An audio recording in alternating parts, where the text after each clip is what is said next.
WWE NXT just got off the air, and the one thing I've been really happy about with NXT is just the fact that they've kind of programmed their television show in a way that gets you excited for the following week. And they did exactly that. Well, first of all, before we get to the Bron Breakker stuff, if you missed it, Thea Hale won the main event Battle Royal to become number one contender for Tiffany Stratton. Very logical move, right? Like, she's probably not going to beat Tiffany Stratton. She's probably going to come up really close. The Cavender twins will probably help Tiffany Stratton retain.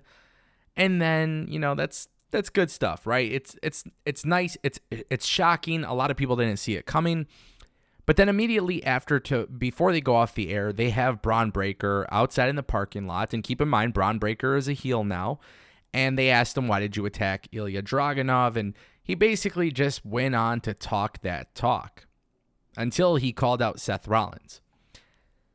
And I absolutely love it. The idea that Bron Breakker is going to challenge Seth Rollins for the World Heavyweight Championship makes sense on so many levels. Bron Breakker challenging the first ever NXT champion. Bron Breakker claims he's the most dominant NXT champion. It just makes a lot of sense.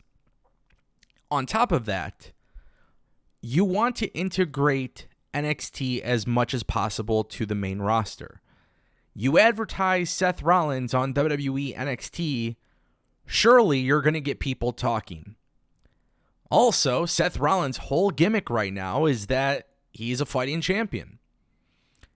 And I love this. It's so important for the World Heavyweight Championship to be on TV. And not only have we already seen it on WWE Raw, but now we're going to see it on Tuesday nights on NXT.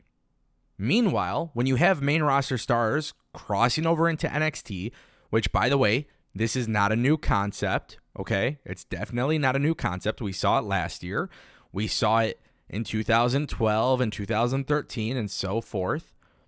It's not a new concept, but you give these young people in developmental the opportunity to work with world-class athletes, world-class WWE superstars.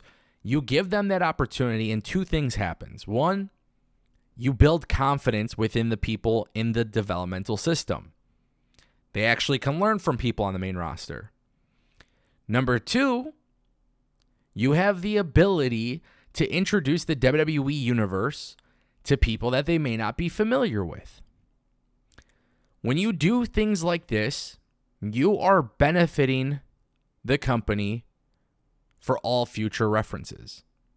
This is significant. This is important. But damn, it's just simply cool. Bron Breakker isn't the NXT champion. And I've always argued that Seth Rollins versus Carmelo Hayes would make the most sense. But right now, Carmelo Hayes has a storyline with Baron Corbin, another main roster athlete. This is great. This is great. People are benefiting from this. NXT is benefiting from this. And the people who will complain about this, because there's always going to be somebody trying to find a way to complain about this, these people are the ones who don't even watch NXT. They've never watched NXT.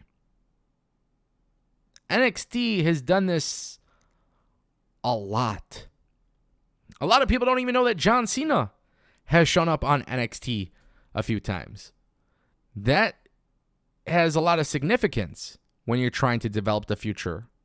And also, just kind of want to throw this out there. Bron Breakker can lose to Seth Rollins. Not a problem. After SummerSlam, you want to call up Bron Breakker, put him on Raw. At some point, if you want him to cross paths with Seth Rollins, the history is there. That's why things like this matter. Nonetheless, I thought it was a very solid episode of NXT. Next week should be a good one. But again, NXT leaving everybody wanting more. And sure enough, the World Heavyweight Champion coming down to the Performance Center for an episode of NXT will definitely have people talking. I want to know what you guys think in the comment section down below. As always, drop a comment, and I'll hear from you, and see you next time.